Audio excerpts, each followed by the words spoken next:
Here we are with my old friend and colleague Steve Flink before the men's final. I mean, what is your prediction? Don't tell me that Anderson is going to win. I will not tell you that Anderson is going to win. This is one of those times where I believe that you and I are in agreement. Nadal's never lost to Anderson, as you know. Yes. What are you saying, which? It's not good, right? No, which means that Anderson has a chance. Anyway. No, but Rafa 4-0 over Anderson. I think that it was very good for him to have played Del Potro in the semifinals. Big power, big serve, big forehand, some similarities in style. And I think that Nadal feels that he has played better and better with each match, starting with the fourth round. And therefore, I have to pick him. I think, to me, it's a question, will it be straight, will it be four? Maybe Anderson steals a set somewhere along the line with some great serving, but I think Nadal wins the match. Yeah, well, what if Anderson places 50 aces in the match? Then he loses 7-5 in the fifth. All right. Well, I mean, the poor Anderson, I mean, he doesn't deserve that because, he made a great tournament. He has been top 10. Really, it's very difficult for him to be such an underdog in the U.S. Open final, which is his first slam. And we've seen Ubaldo play great matches against great players. Beat Yes. Murray here a couple of years ago. Yeah, sure. And then he almost beat Djokovic at Wimbledon 2 years ago. And Murray is one of the best returners of the game. And Djokovic probably is the best returner. Yeah. And he had him down in two sets at Wimbledon a couple of years ago and lost in 5. So maybe we are a little bit too hard. No, I don't think we are, though, because I think Nadal's style is more effective against Anderson as a left-hander with all the heavy topspin, the way he will work him in the rallies. I just think he's better equipped to deal with Anderson. That's my feeling. Yes.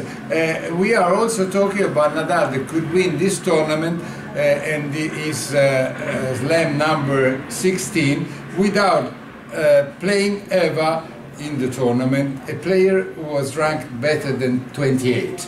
So some people say, oh, he has been very lucky, they say. I mean, what do you think about it? I think he would argue that point on the grounds that Dolgopolov is a player who's had a couple of wins over him.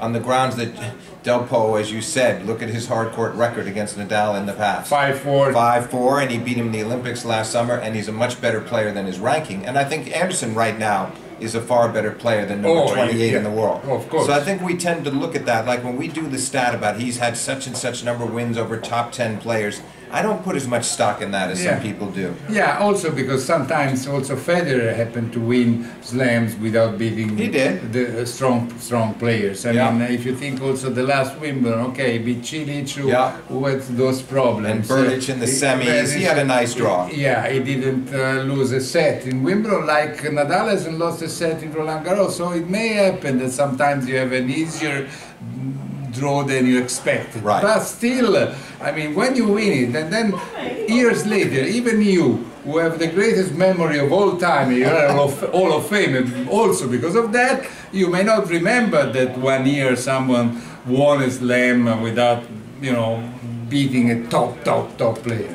Right. No, it's true. It's true. I just think we have to say, look, you beat whoever they put across the net from you, and Nadal, that was a real test for him against Del Potro, who came at him firing freely at the beginning of the match. Nadal had to change his strategy. He did, and he won it in 4. And I think it's still a great win for him no matter who he's played in this tournament. Yeah, and then of course we will see. Maybe, there is a famous novelist, a Danish novelist who was called Anderson. So maybe a fairy tale will come out and Anderson will win the slam. Oh, I mean, we don't say that it's impossible. No, it's not improbable. Improbable is the perfect word. And we have to say that Anderson is definitely improved mentally, not just physically as a player, but he's mentally tougher. Sure. So I think he'll hang in the match. Plus, he doesn't have anything to lose. Nothing to lose. I think he'll compete hard, but he lets a word get out in his press conference that he never should have used. He said he was feeling some fatigue right now. I think the Nadal camp will hear about that, and it might not be a good thing for Kevin in the final. Yeah, well, I mean, also Del Potro was talking about some fatigue. Yes, right. Fatigue. Yes, exactly.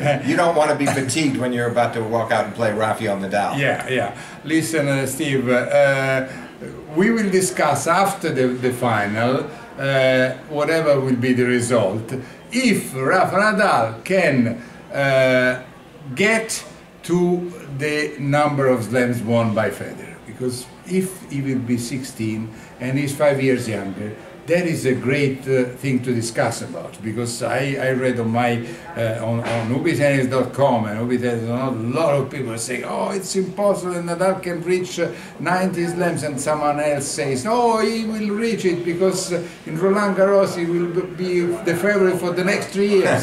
So it's a good topic. We're going to do that one after the finals, and we don't want to jinx Nadal before the final, but it's a great topic if indeed he does win his third US Open title tomorrow. Okay, so thanks a lot to all of you, and of course to Steve Flink, that is not Hall of Famer by mistake.